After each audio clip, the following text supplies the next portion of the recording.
Asking his micro, his aggression, his tenacity still wins out, and I think we're all looking forward to an epic battle such as that once again here in this best of 3. We're moving on to hard lead for the beginning of it, and it is going to be in the bottom right, the red Zerg for Basilisk. He is Serral.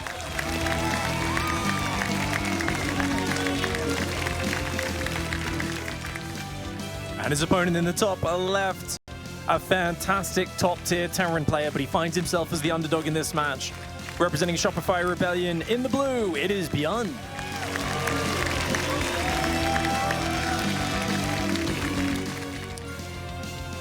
ByuN was a big fan of the forward 2 racks. He was doing it almost 100% of his games at one point. It's a little bit different now.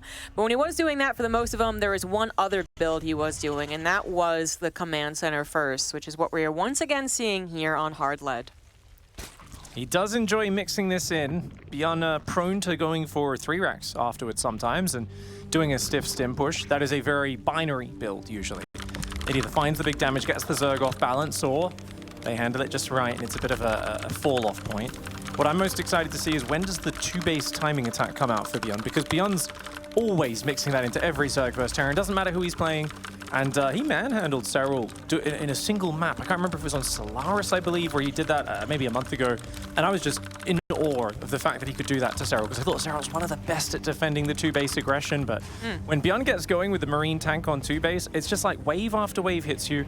Every time you break his push, he picks up almost everything, saves it, repositions, sets up in another perfect angle, and it's so expensive for the Zerg, and they end up slowly just falling behind until he wears them down. Yeah, that's actually a really good point, and you kind of reminded me to look at the map here, and this is the map that I was thinking of when I talked about Atlanta. ByuN was able to kind of force a map through, and it actually started with a bop on Serral's triangle base, the best way to put it.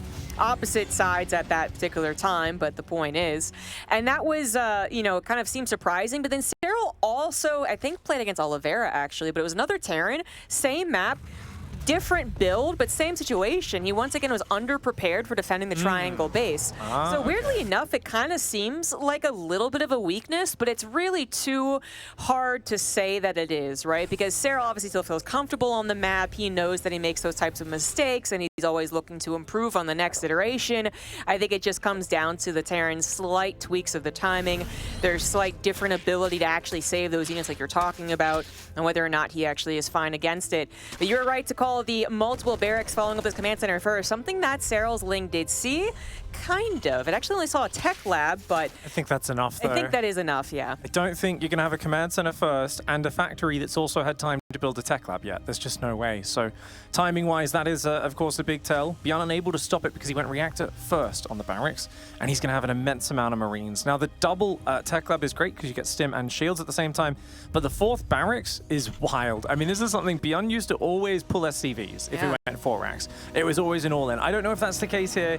I know Maru was even using this build against Raynor, you know, a while back earlier in 2023, but it's going to be a Roach defense for Serral, and Roaches, I think, are generally the best way to simply survive the early game. Yeah, I think they're very safe. The only problem that we see is that occasionally there's just 1 or 2 less Roaches than you need when Terran actually pulls the trigger, and then that can snowball very quickly. The thing about Roaches compared to Lings, and well, particularly Banelings, but even Lings, is that they're less volatile. You can kind of size up, okay, I have this many Marines, I have this many Roaches, I'm going to jump on top of you, where Lings can get us around and stuff, so if you're not prepared, you're not prepared. But this really seems like Serral is doing everything to prepare for a push that he knows is on the way. He's getting continuous confirmation on that as well. And we take a look at his first-person view to see how he sets up the defense. This Overlord does seem a little SOL, but it did its job. I mean, that Overlord is just so annoying. That's such a Serral thing. Gets an idea of the unmassing Marines, buys a lot of time before it goes down, and he's got a lot of Roaches coming out. As you pointed out, Roaches are not as high damage as the Ling Bane. Tanky, but if the Marines with their high firepower get out of control, they will have, of course, a big advantage as they focus fire down the Roaches. Quick Ravager Morphs is a move you can usually use to block that, but without any gas bank, that will not be available to Serral. He just looks like too many Roaches, frankly. And I think ByuN is about to agree. I mean, the Roaches even if they go off creep, yeah, they're slow, but again, it's just it's math at this point. You know, there's no big surprises for really either side, so Serral obviously feels he's comfortable off of creep, knowing that ByuN's not going to turn around and try and take that fight, and as he has deflected the initial part of this game, he is going to now go into more of the macro, more drones, layers on the way, evolution chamber as well. 6 Marines, a lot to give away for free, but with a third command center not too delayed, at least ByuN does have the economic follow-up. I do feel that Roach styles, unlike Ling Bane styles, there isn't as much pressure on the Terran to keep the Zerg down because the Roaches don't scale as well into the later stages. That being said, this was about as smooth of a, I build just the number of Roaches I need, and I'm back into Zergling play from Serral. You know, he's got Carapace and Ling Speed. No doubt we'll see a Baneling Nest in the near future. You know that I'm a big fan of fast infestation pit, squeezing a few infestors out, but I don't think Serral will need to do that. I think honestly just getting control over his 3 bases, establishing the 4th, and then defending that's his immediate goal. And it's really been a style of play that he's been very much practicing and showing off. In this case, it wasn't, you know, initially about defending, making sure that he wasn't going to die to the build. But in general, he's really been doing a lot of these like safe Roach openings into the Ling Baneling. Very just solid way to play up into that hive, and even sometimes like fast ultras. Although again, this game is a bit different because it is also thinking about what ByuN is doing. But he can get there, and he'll be comfortable getting there with the inclusion of Roach Ravager. Third CC does get slapped down. We got 1-1 on the way for now both parties, but obviously Serral's is a lot later. Just making sure to emphasize that Carapace, which is going to help drastically against the mass Marines. The tanks could eventually be a problem against the Roaches, obviously, if they get into a good position, but we do have that infestation pit on the way, which if we do see infestors, Infestor Roach Ravager, excellent at buying time. A lot of things for the Terran to consider before they can actually go for the push. You know, I would almost think it's going to be a lurker play, but because he's gone Ling Speed already, I do think we'll just see kind of Baneling Nest, Vipers, and Adrenal Glands, the you know, the beautiful things that, of course, the Zerg players love once they get to Hive Tech. Adrenal plus Vipers, a big turning moment. Still a lot of Roaches being forced out, though. ByuN staying active on the map, and there we go, his first good fight, but nice transfuses, patch up 3 of those Roaches in the middle of combat, minimizing his losses, but hey, 4th base snipe would be brilliant. ByuN picking up before it's even dead, looking for more, changes his mind, does pull back. No, he's going back in. Going out, going in, going out. ByuN is one of the twitchiest top players out there, by the way. For those who don't know, some players look really calm when they play. I do hope we get ByuN's first-person view at some point in this series, because he is all over the place. If I was watching an amateur player, I'd say they're panicked and afraid. For him, it's just he wants to micro everything everywhere all at once. Yeah, definitely. It is funny, once again, that triangle base being a bit of an issue, but obviously a different context of the game, and an easy cancel as well, not a kill or anything like that. Another 4th base on the way in the center for Serral. Anywho, and he is going into it a very safe style, actually looking to attack perhaps into ByuN's 3rd base. The tanks are not positioned to actually deflect the attack away from the supply depots, so a couple of freebies here.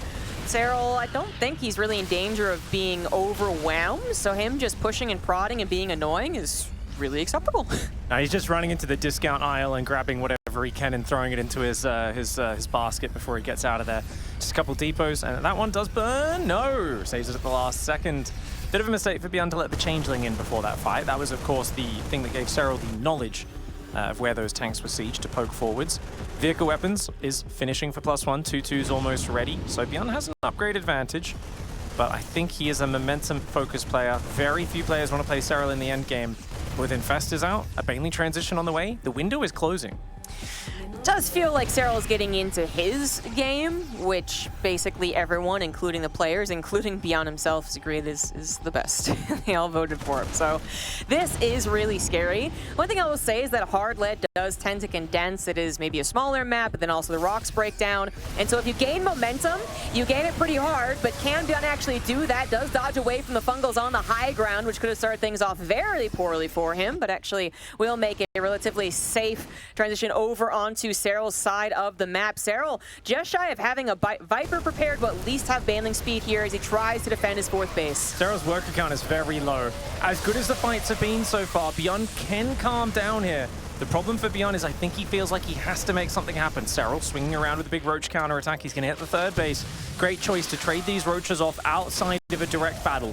These Roaches at a max battle are terrible. They will block your other units. They don't do a lot of damage, but look at this. They're getting tanks. They're getting Marines. ByuN visibly frustrated at Serral getting value that shouldn't have been there. Yeah, I mean, this is just, it's so wise. It's so good of Serral. It almost looks like it's too practice, man. Oh, and gosh. Back as well. Gets rid of it. Multiple siege tanks in the middle of the map. This is Serral picking up a fungal ambush on the Marines. The Banelings somehow don't connect. ByuN's Marines made us something different. But even he's frustrated with how quickly things are falling apart here on hard lead. Yeah, Serral, depending on his Banelings, creep spread, and fungals to really stop ByuN from saying, okay, base trade, let's go. Because that really could have been a disaster if he had chosen that. Forces him back home, but then it's such an awkward position. You already are taking the damage. You're already losing your push on the front line. Then you actually lose it because the tanks were left there. I mean, this was just like a scalpel, you know? It was perfect. It was surgical. Serral in a good position, but we can see that the supply, ByuN is not out of this game yet. Some miracles can certainly happen. He does have his 4th base, and he is looking to drop, but Serral's Lings will get a scout on that. The problem for ByuN I see here is psychological. I don't think he realizes how committed Serral has been to Army this whole game. Serral realizes that ByuN's strength is momentum. If he gives him momentum, ByuN will gain confidence, he will micro better, he will find opportunities. Serral has sat on a very low work account for the entire game. Even as he's gained these leads, he's still only on 71 drones. This is not a massive income, but I don't think ByuN realizes that. And I think, like most Terrans, he's got in the back of his head this idea of Serral's on 85, 90 workers. He's got all this stuff. He's going to go for Infestors and Ultras and Broodlords. I've got to make something happen. But if you look at the supply, this is still a very even game. It's a very winnable game for ByuN. And if he wasn't so upset by those roaches, he would have known to unsiege the tanks when he pulled back with his Marines as well. He would have been able to stabilize there, but you could see he was frustrated the moment the roaches ran in. So that led to a little bit of a flow-on effect. He's still not out of this game, but he has to stay calm, and Serral's going to do everything to catch him off guard with Burrow Infestors. He's just getting it so set up for the game here. Again, this game can quickly change if ByuN manages to find a good engagement, but Serral has set himself in the best possible position. He's got burrowed Lings off to the right side, preparing for a sneak attack. He's got burrowed Infestors. He's got the additional technology. He does have some solid creep spread. ByuN is going to be able to max out. He is going to have 3-3. He is going to have a solid tank out, and he is going to absolutely have a chance to win this game. But his camera really, I think everyone felt the pit in their stomach, including ByuN. That just isn't a good look for him, as he is such a momentum-based player. Hopefully he can actually regain his confidence and show us the late game player that he can be, and here we see it right now, which is very, very good. Tanks in the forward position, ByuN trying to utilize the high ground away from the creep, clearing that up before anything further happens. The burrowed Zerglings are going to return home. Infestors still roaming around the map as the turrets and tanks start to creep forward. ByuN has not been building that much production or tech. He's looking to fight with this sort of army. Ghost Academy does go down behind it. 3-3 against 2-2 right now. It would be a good moment to fight, but Carapace +3 about to finish for the Zerg. That's Fungal waiting on the army, as well as now a Ling Ultra attack on the Orbital that is the 4th. That means it can lift at the very least, but can't help defend. Ultra's going to go ahead and commit to this. No use in escaping. They are finding the trades. All the tanks are going down, and the distraction too. ByuN does respond as quick as he possibly can on the front lines, but Banelings connect with the Bio, Corrosive Bios connect with the tanks, and we still have that cheeky Infestor. I guess just in case the amount of Bio was misread, it's not even going to be used despite some opportunities there. Going to wait for a juicier Fungal. Why force the issue? Serral's so good at his patience, you know. So many players panic and they look at the situation and they go, I've got to make a play. I've got to use this. And they just use it poorly. And Serral, if it's not a good fight, he almost always just says, no, I'll wait till later. We'll just save that. He's got this calm demeanor that doesn't seem to crack no matter what else is happening in the game. Something that I find forever impressive. ByuN's going to keep mounting pressure down the left side. He's still got a big army, but the Ultras have really beefed things out for Serral, and with the Blinding Clouds and Parasitic Bombs available, big Parasitic Bomb in the medevac, you do not want to pick up into that. Fungal coming from behind as well! That Fungal that was waiting, that's the one we were talking about, and it is used at the absolute best timing. Ling's also continuing to dig into the SCV count at the 4th base, and of course Serral is going to look for more. He's got the supply lead, he's got the momentum. He knows he's done this game almost perfectly, and he is looking to wrap it up with a nice little bow as the liver is taken up by the Corrosive Bios. ByuN supply dipped below 130, and there are just no more chances left for this game. Ling Bane Ultra on the right as well. Serral permanently maxed out. Business as usual for the Finnish Phenom. That was, as I said, surgical. I mean, you're absolutely right to point out all the things that Serral was sacrificing to be able to play a game like that, but it clearly was the right choice. And you talk about Serral's patience, his, heat of the moment, just complete nonchalance, I suppose. It's the exact opposite of what ByuN is. And that might sound like, well, then I guess ByuN's the wrong guy. He's doing the wrong thing. Well, sometimes. Then honestly, sometimes the fact that ByuN is not patient or does not think like, okay, I'll wait for this exact moment, does win him games. So do not discredit that. But this game, that never happened. The chances never arrived. The chance to go, you know what? Fine. Trigger pull. Let's go for the stem on top of the roaches. It couldn't happen. Serral was too well prepared. ByuN's fiery spirit got him a world championship in 2016. It's got him so many other high placings in many tournaments and wins over the years. It's hard to look at it and say, well, just play like Serral, play more calm and defensive and reactive. No, I mean, what's got him as far as he is playing that fiery, opportunistic style where he's looking for the momentum. And I've always admired this about Serral, where a lot of other players, I feel like sometimes they just play against Terran, they play against Protoss, they play against Zerg. Serral plays against the opponent on an entirely another plane. He realizes that ByuN, with momentum, with multi-drops, when you're on the back foot, oh my lord, ByuN's micro starts to get him insane value. If you're ever outnumbered in a fight, let alone say you're outnumbered in 2 or 3 positions, ByuN is just going to turn the game upside down. He will outtrade you 5-1, and it's over. Serral's like, we're sitting on 69 workers. I'm making a giant army. I'm just going to be really careful. And every fight that happens, I'm going to have more units than I need. The Terran players are not used to playing against this. They're used to the Zergs being greedy. They're always like, no, I got to fight now. I got to fight. And that was stepping into Serral's trap. Yeah, I'm going to do my best Roddy impression and say directly that there is a comparative replay you can see from last year's Katowice, Lambo versus ByuN. Lambo got very far ahead. ByuN was managing to come back because of that tenacity, because of his aggression, because he was confident in his multitasking, and Lambo could not hold on. Serral just is the one that always does it. But all right, so let's get into game number 2. In the bottom left as the red Zerg for Basilisk, he is Serral.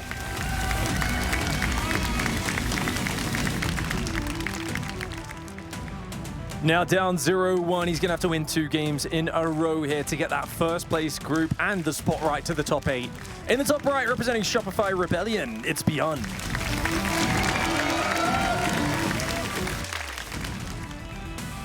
Obviously looking to gain the upper hand in the beginning for Serral to respond to him, which actually did happen. I mean, Serral did have to respond to what he scouted in the aggressive maneuver that ByuN was doing. The problem is that, again, a lot of other Zergs would have said, oh, okay, now I don't get to play my game. That is very uncomfortable. I don't like that. I can do it.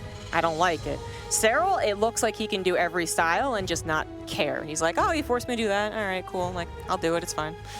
The biggest range of any Zerg out there. I think very few people would disagree with me there. When it comes to timing attacks, early all-ins, but also just small opening variations, Serral is incredibly well practiced. Sometimes it's the the fast pool and hatchery. Sometimes it's just a standard hatch gas pool, and there's about 50 variations off of those openings. So it's going to be interesting to see what he does. It is a faster gas this time, showing he wants to be prepared against the 2 racks or 3 racks Reaper that ByuN is so famous for. Of course, we know that's not going to be the case. It's once again a command center first into multiple barracks. Yeah, 2 racks coming down for ByuN. He's going to stick to at least the very, very beginnings of the opener, but might change the follow-up in the way that he actually uses his units as well. And that's the thing, if Serral didn't get such a great scout, if there was maybe a little more confusion as exactly what it was, his roaches are a little bit later, maybe, you know, in the best world he doesn't even get roaches, he's completely blindsided. The Marines usually at least do a better job of making the Zerg second guess themselves. They stay off the creep and the Zerg's like, well, maybe I need more army, maybe I need more drones. Oh, I chose wrong, this sucks, no matter which way I chose wrong. And it just wouldn't happen when Serral was so prepared, so right off the bat. So if ByuN can just get a little bit more of that confusion from Serral, a little bit more denying, and it really was just like one little pixel there, then he will already have a better chance. 100%. And it does inspire confidence as well that ByuN's doing the same opening, but of course we can see it's not quite the same opening because instead of a 3rd and 4th barracks, that's a very quick 3rd command center. So ByuN's going to try and deny scouting and go a bit greedier this time around. Serral's Overlord, of course, that normally sees just about everything, is getting dangerously close. Yeah, the question is if Serral tries to save the Overlord or decides the sack is worth it. Because I think if he sacks it, then he would see the 3rd CC. If he pulls it back, or just keeps it stationary, there we go, then yeah, he will see it, but controlling the Ling right now, the Overlord is like, do I not, do I not, and decides it does not. So yeah, if he had sacrificed it, pretty sure he would have seen it. And if he doesn't sacrifice it, well, then there is that little start to the confusion. I like this by ByuN going after the Overlord's absolutely worth it. That is a very valuable pick-off. He's got plenty of Marines. Now, you know it's a multiple barracks, or at least a reacted barracks, of course. You've seen that one. You've seen quite a few Marines. For Serral, it's just figuring out, exactly what it is. I would imagine Serral plays the exact same opening from last game, and then he builds a bunch of roaches. But as I say that, Serral says, no, no, no, second gas Baneling Nest. Very fast Baneling Nest as well. Like, incredibly early. Yeah, that's what I was thinking. This is incredibly early. It might be that he is, there are two options, or well, three, I suppose, really, for the defense of a possible mass bio, but laser on the way. He's going all in. He is. He's going all in. Absolutely. He is looking to actually attack ByuN to really flip the script here, and will ByuN now be the one who gets the scout? I do not think he is actually even thinking about that. He is 100%. Serral can't see what I'm doing, and he's just doing whatever. Yeah. I mean, well, Serral's not going to Bane bust you. Serral's a macro boy. You got to remember, Serral's the best macro player in the world. It's not all he does. He's a timing attack master. ByuN has no idea this is coming. We're on his first-person view. If he does not get back up that ramp, if he doesn't start a bunker or a wall off, he's screwed. If these guys get surrounded, Ling Speed's finished. Zombie Grub, it is finished. The Banelings are morphing. They're just out of vision. Serral poking in with a Zergling to see where those Marines are. The Marines need to get further back and wait. He does have Stim, right? I think he's got Stim finished now. Yeah, he does. Combat shields to start it up. Not going to affect this upcoming battle, I believe. But, what's for Serral is that he can also do is that he knows that the Marines will be sharking around for the Ling Scout to make sure that it gets denied, and he can actually kind of be building Banelings just outside to then use the Ling speed to get that surround on the Marines looking to deny the Scout. Currently, the Marines are actually choking up the supply depot, but they want to be behind the depot. That is currently the problem, as Serral is prepping his army off to the left. Ling pokes in on the right. If you can lure these Marines out of position, this could be great. The Banelings are being spotted. ByuN pulling back. Oh, you could see he looked a little frustrated there. He doesn't get the depot up. Oh, no, he's got to get away from those Banelings. Good micro so far by ByuN. Is it enough, though? He's spreading, but a little bit of an awkward spread for a moment there. That's a lot of Banelings. Yeah, the spread at the last second is just picturesque. It is beautiful. The problem is there's already a lot of damage done. 17 SCVs have gone down, but of course more still to come, and that is actually now really important. Serral did not get the Banelings or the Lings into any other mineral line. Only the natural went down when there is in fact a third CC. A 2-worker difference is actually not enough damage, and the Marines going down are also quickly replaced because ByuN does actually have a decent amount of production. He did save some of those Marines. Serral going to double down on the attack, however, and will ByuN expect that? Here we go. Stim and Shields is done. He's got Medivacs as well. There is a wall off that he could raise up and pick up to the high ground. ByuN! He's not picking up. What? That's actually... I actually don't know why he didn't do that. Did he already think that he was dead? Was he already giving up the game? That might have been the problem. Yeah, I think he felt like he was overwhelmed there. Serral does manage to get...